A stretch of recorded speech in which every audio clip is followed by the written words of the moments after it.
बिहार का morning live show Bihar बिहान और मैं हूं आपकी अपनी होस्ट निहारिका की बेस्ट वाली गुड मॉर्निंग और स्वागत आप सभी दर्शकों का कार्यक्रम बिहार बिहान में। पता है, मंडे के साथ जब हम नए सप्ताह की शुरुआत करते हैं ना, तो हमारे पास कार्यों की एक लंबी लिस्ट होती है।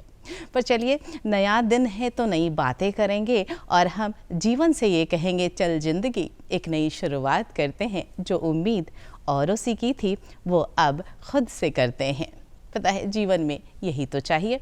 हर एक नए दिन की शुरुआत पूरे उत्साह के साथ और साथ ही अपने ऊपर आत्मविश्वास के साथ। फिर देखिए जीवन आपको कितने खूबसूरत रंग दिखाता है और सफलता तो बस यूं ही चलकर आपके पास पहुंचने वाली है। सफलता की बात की है ना दर्शकों, तो सफलता हम सभी चाहते हैं, पर हमें ये सफलता कैसे मिलती है, इसके लिए ज़रूरी है कि जो भी हम प्रयास करें वो सही दिशा में हो। और यहाँ हमारे लिए मददगार होते हैं, हमारे लिए सहायक होते हैं महापुरुषों के अनमोल वचन। उनके जो कहे गए कथन होते हैं, उनसे हम सही दिशा की ओर अपने कदम बढ़ा सकते हैं। और इसीलिए तो हम अपने कार्यक्रम बिहार बिहान की शुरुआत करते हैं अपने पहले सेगमेंट से, अनमोल वचन। आइए नज़र डालते हैं।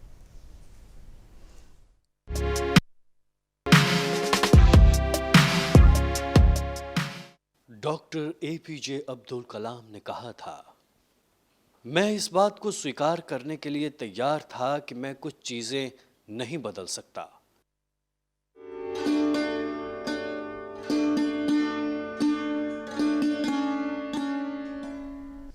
हमारे लिए बड़े हर्ष का विषय है कि आज इसके संस्थापक कुलपति डॉक्टर रामेश्वर सिंह हमारे साथ हैं।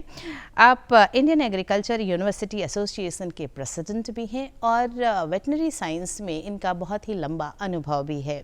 चलिए स्वागत करिए हमारे आज के मेहमान का हमारे आज के कार्यक्रम में। सर, बेहद अभिनंदन, स्वागत आपका बिहार बिहान में। मैंने अपने दर्शकों से कहा कि जो ये वेटनरी साइंस है उसमें आपका कार्य अनुभव बहुत लंबा है। बहुत सारे नए आविष्कार भी आपने किए हैं, लगातार रिसर्च से भी आप जुड़े रहे हैं। मैं चाहूँगी कि कार्यक्रम की शुरुआत में थोड़ी जानकारी अपनी शिक्षण और अपनी उपलब्धियों के बारे में बताते चले हमारे दर्शकों को। मैंने 1978 से जी अपना वैज्ञानिक के रूप में कैरियर प्रारंभ किया और मुझे अवसर मिला बहुत ही अच्छे संस्थान में काम करने का, जो हमारा सबसे पुराना रिसर्च इंस्टीट्यूट कहलाता है हिंदुस्तान का, इंडियन वेटनरी रिसर्च इंस्टीट्यूट। ये बरेली इज्जत नगर में स्थापित है और 1889 से ये कार्य कर रहा है। तो यहाँ पर मैंने पशु पोषण के क्षेत्र में 17 वर्ष तक कार्य किया, जिसमें जो सूक्ष्म जीवों का हमारे जो डाइजेस्टिव सिस्टम है, जो न्यूट्रिशन में जो रोल है उनका, गट माइक्रोफ्लोरा पे, उनके ह्यूमन माइक्रोफ्लोरा पे और प्रोबायोटिक्स पे, इस पे अनुसंधान काम किया और साथ में शिक्षण का काम भी किया। उसके पश्चात 1995 में, यानी 17 वर्ष तक वहाँ कार्य करने के पश्चात मुझे दूसरे बहुत ही महत्वपूर्ण संस्थान में काम करने का भी अवसर मिला, जो राष्ट्रीय डेयरी अनुसंधान संस्थान। अच्छा। तो वहाँ पर दूध की जो प्रोसेसिंग है उसमें माइक्रो ऑर्गेनिजम्स का क्या रोल है, हमारे सूक्ष्म जीवों का क्या रोल है और कैसे हमारे जो किण्वित दुग्ध पदार्थ बनते हैं, जैसे हमारा दही जो सबसे पुराना किण्वित जो एक भोजन है, तो इनके स्वास्थ्य पे क्या असर पड़ता है, कैसे हम औद्योगिक स्तर पर हमारे सारे फर्मेंटेड प्रोडक्ट्स बना सकते हैं। अच्छा। तो उसके लिए एक डेयरी कल्चर्स का जो कलेक्शन है उसकी हमने वहाँ पर स्थापना की करनाल में। अच्छा। जो national collection of dairy cultures कहलाता है। और पूरे इंडस्ट्री में जो औद्योगिक स्तर पर ये इसका उत्पादन शुरू हुआ फर्मेंटेड डेयरी प्रोडक्ट्स का, इसमें योगर्ट है, दही है, चीज़ है और बहुत सारे और वेरिएंट्स हैं, जिनमें छाछ भी है या स्वीट लस्सी और सॉल्टेड लस्सी, ये प्रमुख रूप से बनाए जा रहे हैं। और विदेशों में भी हमारे कल्चर्स जो हैं वो सप्लाई किए गए। तो वहाँ भी मुझे लगभग बराबर 17 वर्ष वहाँ भी मुझे अवसर मिला। अच्छा। और तीसरा जो मेरा भारतीय कृषि अनुसंधान परिषद के साथ कार्यकाल रहा, वो हेडक्वार्टर पे रहा दिल्ली में। तो 5 वर्ष तक मैं प्रोजेक्ट डायरेक्टर था, directorate of knowledge management in agriculture. जी। जिसमें आईसीआर के पब्लिकेशंस, उनकी बुक्स, रिसर्च जर्नल्स, उनके जितने आईसीटी प्लेटफॉर्म्स हैं, चाहे वो वेबसाइट हैं, सोशल मीडिया है या मास मीडिया के साथ आउटरीच है जी। और एग्जीबिशंस और पूरा रिपोर्ट्स का काम वो आपने देखा? वो हमने किया। काफ़ी डॉक्यूमेंट्रीज़ वगैरह भी बनाई। अच्छा। हमने एग्जीबिशन भी किए, जैसे भारतीय जो विज्ञान कांग्रेस होती है, अच्छा। वो लोग काफ़ी बड़े बड़े आयोजन करते हैं, जी जी। तो उनकी वार्षिक बैठक में हम प्रतिभागिता करते रहे हैं, शामिल होते रहे। जी जी जी। और यहाँ पर उसके बाद मैं वहाँ से सेवानिवृत्त हुआ 2017 मार्च में, और फिर मुझे ये अवसर यहाँ पर मिला बिहार में इस नए विश्वविद्यालय के संस्थापक कुलपति के रूप में काम करने का। जी जी। आपने जिस तरीके से अपने बारे में बताया, मैं देख सकती हूँ कि बहुत ही प्रमुख संस्थानों के साथ आप जुड़े रहे और आपने रिसर्च के क्षेत्र में भी काफ़ी काम किया है। ये जो हमारे अनुभव होते हैं ना, वो कहीं ना कहीं हमारे अपने हुनर को तराशते भी हैं। और जब आपको जिम्मेदारी मिली बिहार पशु विज्ञान विश्वविद्यालय के कुलपति के तौर पर कार्य करने की, तो जाहिर तौर पर इसे एक स्वरूप देने में कुछ ऑब्जेक्टिव्स के साथ आपने अपना कदम बढ़ाना शुरू किया। अगर मैं वर्तमान समय की बात करूं तो 5 वर्ष का समय व्यतीत हो चुका है। तो इस 5 वर्षों में काफ़ी उपलब्धियां आपने अर्जित की, काफ़ी आगे बढ़ाया इस विश्वविद्यालय को। मैं शुरुआत करना चाहूँगी जो शिक्षण के क्षेत्र में आपने आमूलचूल परिवर्तन लाए, क्योंकि बड़ा ज़रूरी है कि जो डॉक्टर्स बनकर निकल रहे हैं, जो वेटनरी डॉक्टर्स की पढ़ाई हो रही है, उनके हुनर को अच्छे तरीके से उनमें समावेशित किया जाए। इस पर आपने काफ़ी कार्य किया है। शुरुआत शिक्षण व्यवस्था में किस तरह की उपलब्धियाँ अर्जित की आपने? मेरा शिक्षण का लंबा अनुभव रहा है। जी बिल्कुल। जो IVRI Indian veterinary research institute और NDRI करनाल में जी। मैं UG और PG दोनों तरह का टीचिंग में इन्वॉल्व रहा। साथ ही मुझे एडमिनिस्ट्रेशन का, यूनिवर्सिटी एडमिनिस्ट्रेशन का भी अनुभव रहा, क्योंकि मैं करीब 8 वर्ष से अधिक समय तक वहाँ रजिस्ट्रार रहा। अच्छा अच्छा। तो स्टूडेंट्स के साथ मिल कर के उनकी समस्याओं को देखना, जी, उसमें कैसे शिक्षा में गुणवत्ता लाई जाए, बिल्कुल सर। इस पर जो मेरा अनुभव था मैं उसको लेकर के आगे बढ़ा।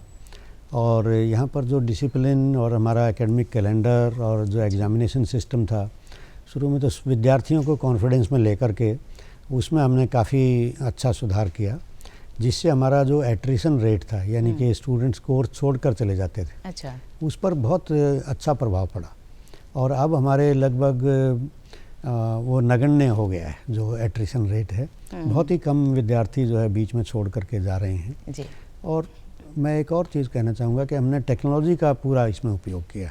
जी जी। जो टेक्नोलॉजी लेड एजुकेशन है, उसके हम पूरा उसके ऊपर जोर दे रहे हैं। अच्छा। और बीच में ये जो कोरोना महामारी आई और लॉकडाउन हुआ, तो ऑनलाइन जो एजुकेशन सिस्टम है उसमें हमने बढ़ चढ़ कर भाग लिया। अच्छा। इसी में हम जितने भी लेक्चर्स ऑनलाइन करते थे उनका हमने रिकॉर्डिंग करके अपने चैनल पर अपलोड किया है। अच्छा। और मुझे खुशी है ये बताते हुए कि हमारे 1600 से अधिक लेक्चर्स हमारे चैनल पर अपलोडेड हैं, और जो कि बहुत ही लोकप्रिय हमारा चैनल होता जा रहा है। बिल्कुल सर। तमाम विश्वविद्यालयों से मुझे फ़ोन भी आते हैं, बट वहाँ के स्टूडेंट्स भी मिलते हैं। कई बार मैं मीटिंग्स में जाता हूँ, कॉन्फ्रेंसेस में जाता हूँ, तो हमारे 13,000 से ज़्यादा यूनिक सब्सक्राइबर्स इसके साथ जुड़ चुके हैं, और 7.5 लाख के ऊपर हमारे टोटल व्यूज़ इसमें हो चुके हैं। बहुत बड़ी संख्या। और साथ साथ जो हमें ICR से, यानी भारतीय कृषि अनुसंधान परिषद से, एक वर्ल्ड बैंक द्वारा वित्त पोषित स्कीम जो है स्वीकृत की गई। अच्छा। जिसमें कि हमें अपनी प्रयोगशालाओं को, अपने क्लासरूम्स को और अपने रिसोर्सेज को, लाइब्रेरीज़ को, लेबोरेटरीज़ को आधुनिक करने के लिए काफ़ी अच्छा प्रोत्साहन दिया गया। तो उसमें ही हमने वर्चुअल डिसेक्शन टेबल, अच्छा। आर्टिफिशियल काऊ मॉडल और इस तरह के हमारे रिपोजिटरीज़ पे काम किया कि वो हमारे लिए बहुत अच्छे साबित हुए, और विद्यार्थियों के काफ़ी उससे गुणवत्ता में, शिक्षा की गुणवत्ता में सुधार हुआ है। साथ ही हमने टीचर्स को विदेशों में प्रशिक्षण के लिए भेजा। सर, बहुत बढ़िया। हाँ जी।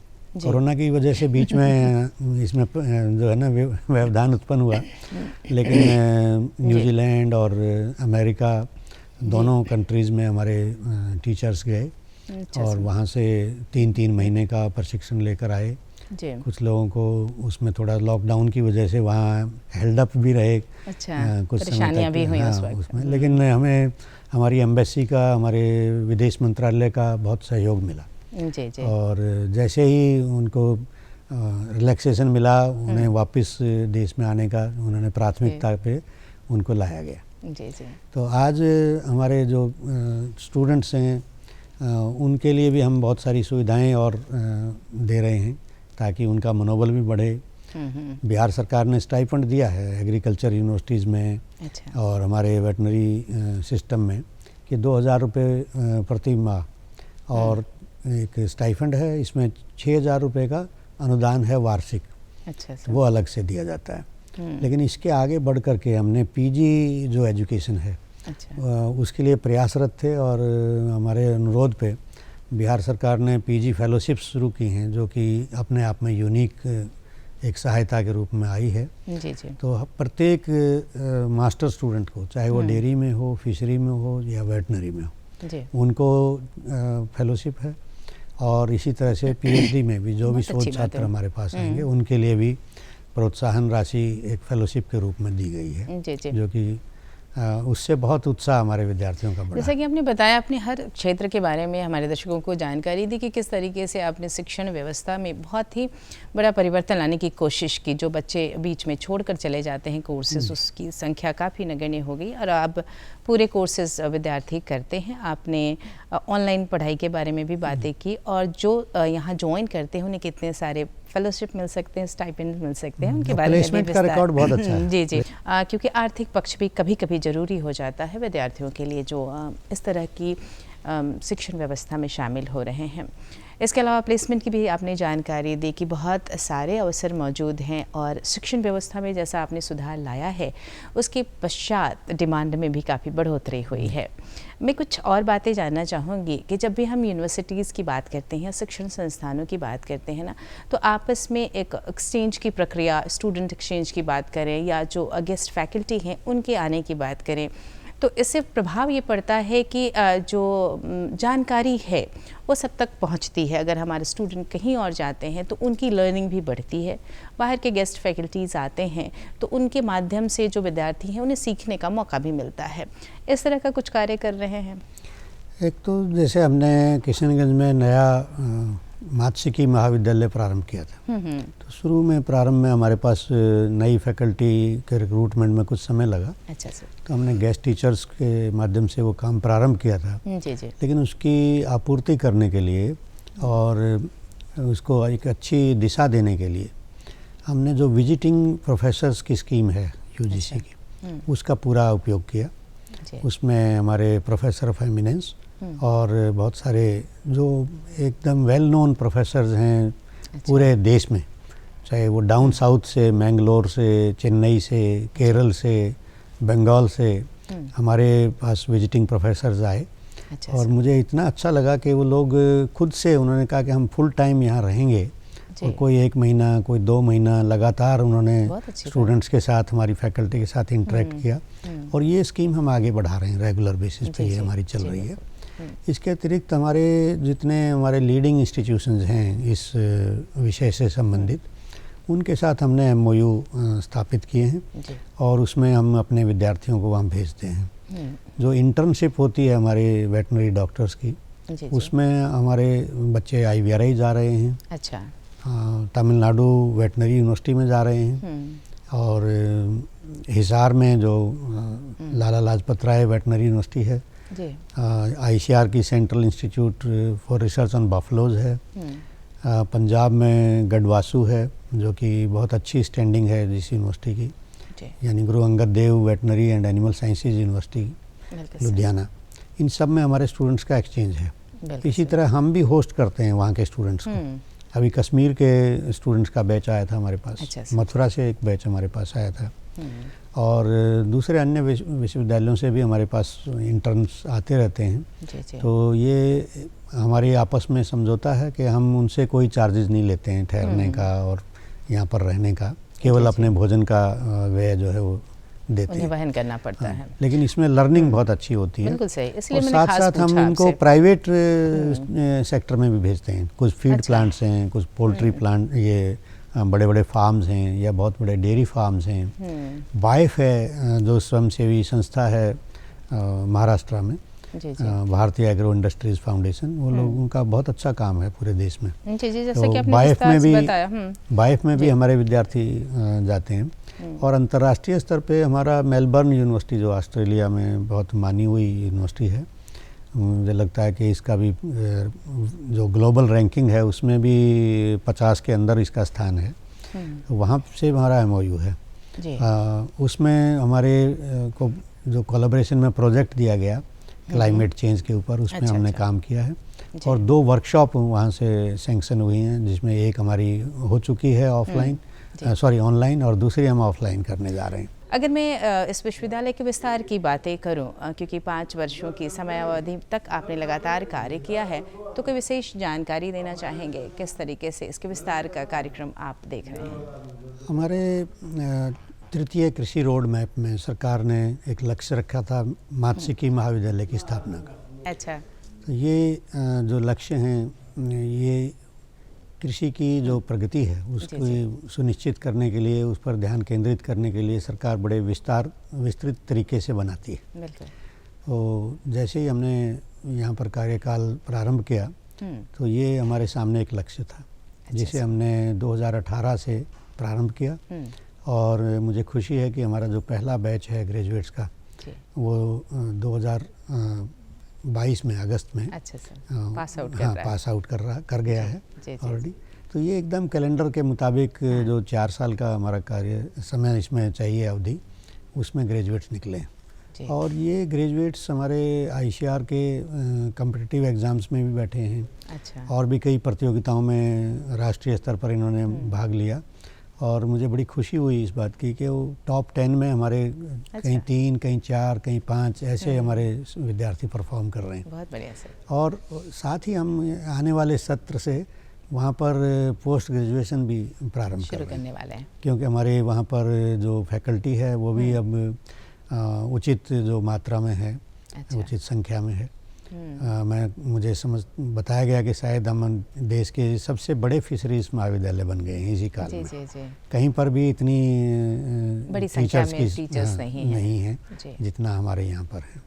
और पहले बैच के साथ मैं कहूँगी कि अच्छी उपलब्धि आपकी, क्योंकि आपने कहा कि शुरुआत ही की है आपने, और ये पहला बैच आपका निकल कर आ रहा है। बहुत अच्छा। और अब आप PG के बारे में भी सोच रहे हैं। अभी जूनियर रिसर्च फेलोशिप वगैरह ICAR की मिलेंगी, तो उसमें हमारी अच्छी प्रतिनिधित्व रहेगा। हमारे विद्यार्थी उसमें उत्तीर्ण हुए हैं। साथ ही इस कॉलेज में प्रधानमंत्री मत्स्य संपदा योजना से हमें एक रेफरल लैब बनाने के लिए भी ग्रांट मिली है, जो कि जो फिशरीज़ की डिजीज़ हैं या वाटर टेस्टिंग है, सॉइल टेस्टिंग है, और फार्मर्स की जो ट्रेनिंग है उसमें काम आएगी। तो ये रेफरल लैब हमारी स्थापना का काम चल रहा है, जिसमें इक्विपमेंट हमारे लगभग आ गए हैं। कुछ बिल्डिंग का काम हो रहा है। और वहाँ पर बहुत अच्छा इंफ्रास्ट्रक्चर जो है एक्सपीरियंशियल लर्निंग के लिए और रिसर्च के लिए, दोनों उसका विकास वहाँ पर हो रहा है। एक चीज़ और यहाँ आपसे जानना चाहूँगी, क्योंकि आप फिशरीज़ की बातें कर रहे हैं, कुछ नए तरीके के जो मछलियाँ हैं उस पर भी आप कार्य कर रहे हैं, उसके बारे में भी थोड़ी जानकारी दें। जो ब्रीडिंग है और नए तरीके से जो मछलियाँ आप उस पर रिसर्च कर रहे हैं। हमारा देखिए पूरा जो स्कोप है बिहार में, वो फ्रेश वाटर एक्वाकल्चर का ही है। अच्छा। क्योंकि मैरीन फिशरीज तो हमारे पास है नहीं। जी बिल्कुल। तो हमारे पास जल स्रोत हैं, नदियां हैं, झीलें हैं या तालाब हैं। बिल्कुल। तो किसान अपने तालाब बना करके काम करते हैं। तो कॉमन कार्प जो हैं हमारे, या इंडियन मेजर कार्प्स जिनको कहते हैं, रोहू, कतला, मृगल, इनकी ब्रीडिंग कई वर्षों से इंड्यूस ब्रीडिंग चल रही है, जो वैज्ञानिक उपलब्धि हुई है। लेकिन कैट फिश हैं, मांगूर है, इनकी ब्रीडिंग में काफ़ी दिक्कत आती है, और अभी ये बहुत स्टैंडर्डाइज नहीं हो पाई है। तो हमारे यहाँ नई हैचरी शुरू हुई है, जिसमें हमने मांगूर हैचरी विशेष रूप से स्थापित की है। और मुझे खुशी है ये बताते हुए कि इसमें हम सक्सेसफुल रहे हैं कि इंड्यूस करके हम मांगूर का सीड प्रोड्यूस कर सकते हैं, उनकी ब्रीडिंग कर सकते हैं। इसी तरह हम सोन बचवा पर काम कर रहे हैं। और दूसरी जो हमारी माइनर यहाँ पे छोटी मछलियाँ पाई जाती हैं, जिनकी मांग बहुत ज़्यादा है और बिल्कुल, जिनका मैं रेट भी यही बाज़ार कहने में, वाली थी हाँ, रेट भी कि बाज़ार में काफ़ी उनका डिमांड ज़्यादा है। जी। तो इस तरह से कि किसानों को भी लाभ हो उन्हें कल्चर करने में, और जो टेस्ट और न्यूट्रिटिव वैल्यू है हमारे इन मछलियों की विशेषता है, वो भी हमारे कंज्यूमर को, सब लोगों को, बिहार वासियों को मिल पाए और दूसरे प्रांतों को भी दे पाएँ हम लोग। बिल्कुल। ये हमारा प्रयास है।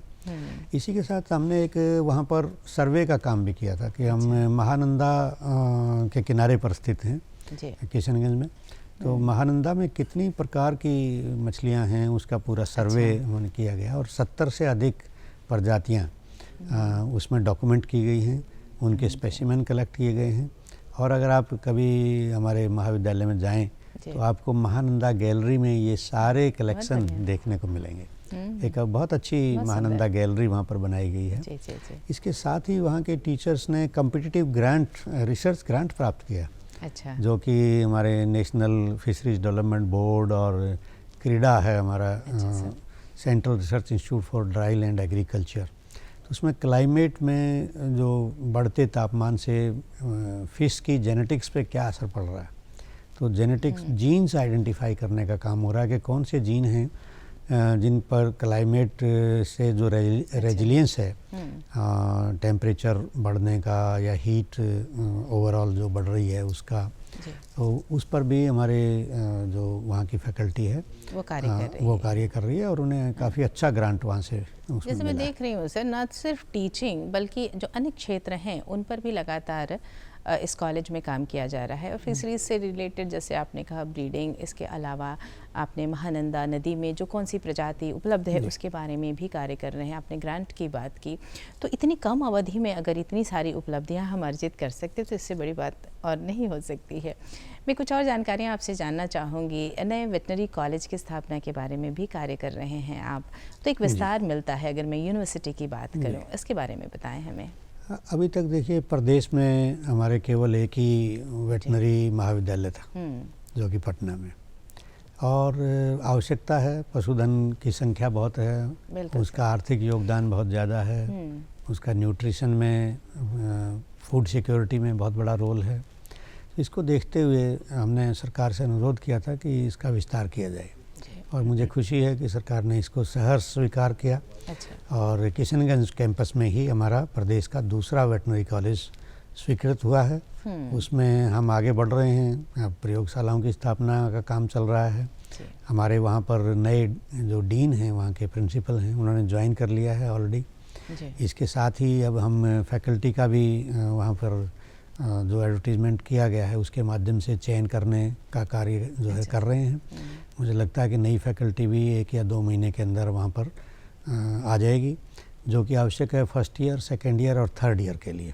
शुरू में हम 3 साल का जो उनका पढ़ाई है उसकी पूरी सुविधाएं दे करके वेटनरी काउंसिल ऑफ इंडिया से उसकी स्वीकृति लेते हुए 2023 में जो नामांकन होंगे वहाँ पर पहले बैच का नामांकन हम कर पाएंगे, और उसको भी हम पूरा पीजी और पीएचडी और रिसर्च तीनों चीज़ें हम वहाँ पर देने जा रहे हैं, जो कि अपने आप में एक केवल डिग्री कॉलेज बनकर ना रहे, ये शोध का भी काम करे, हमारे किसानों के साथ भी जुड़े, और वहाँ पर एक अच्छे हॉस्पिटल की भी हम स्थापना कर रहे हैं, जो कि एक उसका भी भवन हमारा तैयार है और उसको सुसज्जित कर रहे हैं हम। जो उपकरण उसमें चाहिए और उसके लिए जो डिपार्टमेंट्स चाहिए क्लिनिकल सब्जेक्ट्स के, उनकी एस्टेब्लिशमेंट हम करके वहाँ किसानों को, और जो हमारा वेटनरी हेल्थ का जो सेक्टर है उसको एक रेफरल हॉस्पिटल के रूप में हम विकसित करेंगे। तो पटना में भी हमारा नया कैंपस आ रहा है। अच्छा सर। उसमें ये बहुत ही स्टेट ऑफ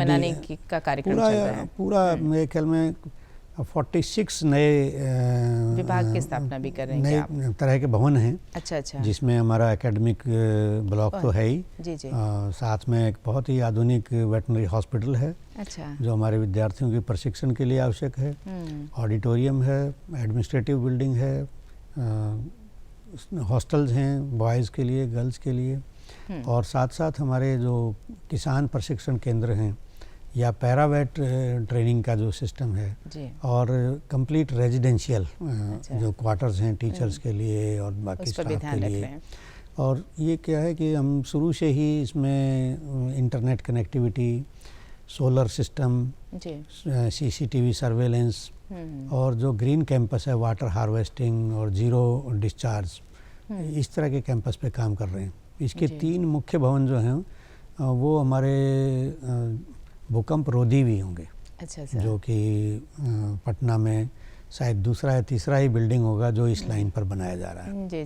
तो इसमें बेस आइसोलेशन की एक बहुत आधुनिक टेक्नोलॉजी है, तो बेस आइसोलेशन के आधार पर इनका निर्माण किया जा रहा है। तो एक और अहम सवाल जुड़ा हुआ है जो पशु विज्ञान से ही, डेयरी फार्मिंग और पोल्ट्री फार्मिंग, और इसे एक स्वरोजगार के तौर पर भी काफ़ी लोग करना चाहते हैं। मैं चाहूँगी कि किस तरीके से आप इसमें अपनी भूमिका निभा रहे हैं वो हमारे दर्शकों को बताएं। किसानों को हम प्रशिक्षण देते हैं जी, जो कि आत्मा के माध्यम से या कोसी डेवलपमेंट प्रोजेक्ट के माध्यम से और बामेती के माध्यम से, या हम सीधे तौर पे अनाउंस करते हैं। जी। विभाग के माध्यम से भी किसान हमारे पास प्रशिक्षण के लिए आते हैं। तो एक तो ये जानकारी हम उन्हें देते हैं, दूसरा कुछ इनपुट्स भी उन्हें हम दे रहे हैं। जैसे मिनरल मिक्सचर हम बनाते हैं और वो किसानों को हम देते हैं कि आप कैसे उससे पशु स्वास्थ्य में उसका बहुत बड़ा योगदान है, और उसका अंतर देखिए, उसको खिलाइए और उसका उपयोग करने से आपका जो रिप्रोडक्टिव साइकिल है, जो मिल्क प्रोडक्शन है, अच्छा, उस पर अच्छा प्रभाव पड़ता है। तो हमारे यहाँ से जुड़ करके बहुत सारे युवाओं ने काफ़ी अच्छी सफलता प्राप्त की है।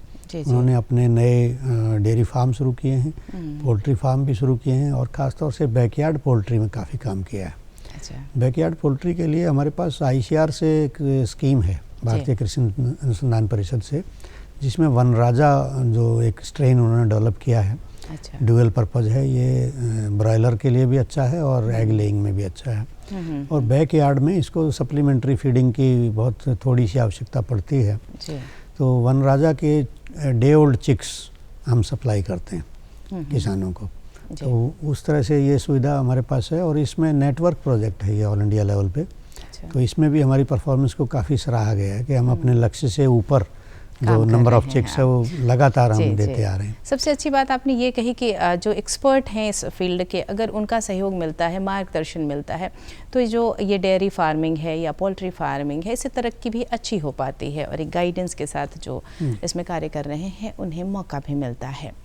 अगर मैं हायर एजुकेशन की बात कर रही हूँ, एक विश्वविद्यालय की बात कर रही हूँ, तो रिसर्च बहुत अहम होता है, और ख़ास करके वेटनरी साइंस का अगर जिक्र करूँ तो अनुसंधान के माध्यम से कई ऐसी चीज़ें हैं जो हमें पता भी चलती हैं, और आप लगातार इस क्षेत्र में काम कर रहे हैं। कुछ महत्वपूर्ण बातें अनुसंधान से जुड़ी हुई। देश में बहुत सारी एजेंसीज हैं जो कम्पिटिटिव ग्रांट्स देती हैं रिसर्च के लिए। तो मैं अपनी फैकल्टी से, अपने डायरेक्टर रिसर्च के साथ मिलकर के हम लोगों का प्रयास है कि हमारे अधिक से अधिक जो अनुदान हैं उनके लिए हमारे प्रतिवेदन जाएं। जी। और इन प्रपोजल्स को से हम ग्रांट प्राप्त करें। तो इसमें हमें बड़ी खुशी हुई है कि नेशनल एग्रीकल्चर साइंस फंड है, जिसकी तरफ से हमारे को पहली बार 1.5 करोड़ का एक ग्रांट मिला है। जी। और दूसरा हमारे पास ये एम्ब्रियो टेक्नोलॉजी या इन विट्रो फर्टिलाइजेशन के माध्यम से देसी गोवंश को कैसे बढ़ावा दिया जाए, इस पर भी अनुसंधान चल रहा है, जिसमें हम साहीवाल पर काम कर रहे हैं। जैसे कि और इसमें पहली बार हमने जो ETT तकनीक से प्रदेश में और बाछी उनका कई बच्चे जन्म ले चुके हैं। बहुत अच्छा लगा ये सारी बड़ी अच्छी सफलता इसमें मिली है। जी। और मुझे बहुत अच्छा लगा ये सुन करके कि लगातार जो बिहार पशु विज्ञान विश्वविद्यालय है ये हर दिशा में कार्य कर रहा है, और बहुत ही महत्वपूर्ण जानकारी आज आपने हमसे साझा की। सर, आपका बहुत बहुत धन्यवाद कार्यक्रम में शामिल होने के लिए। धन्यवाद आपका। नमस्कार सर। और दर्शकों, आज हमने बातचीत की डॉक्टर रामेश्वर सिंह, संस्थापक कुलपति बिहार पशु विज्ञान विश्वविद्यालय से। जब हम सही प्रयास करते हैं ना, तो हमारी जो उपलब्धियां होती हैं वो अहम होती हैं, और हम निरंतर आगे भी बढ़ते हैं। और मैं बात करूंगी अपने कार्यक्रम की। हमारा जो ये कार्यक्रम है वो सजता है, संवरता है कैसे, उसके लिए बहुत अहम होता है कि आपके जो विचार हैं, आपके जो सुझाव हैं वो हम तक पहुँचे, और इसके लिए आपको हमें ख़त लिखने होंगे और हमें ईमेल भेजने होंगे, जो लगातार हमें मिलते रहते हैं। तो चलिए नोट करिए हमारा पता है निदेशक DD बिहार, दूरदर्शन केंद्र पटना, फ्रेजर रोड, पटना 800001। हमारा ईमेल ID है director.ddkpatna@gmail.com।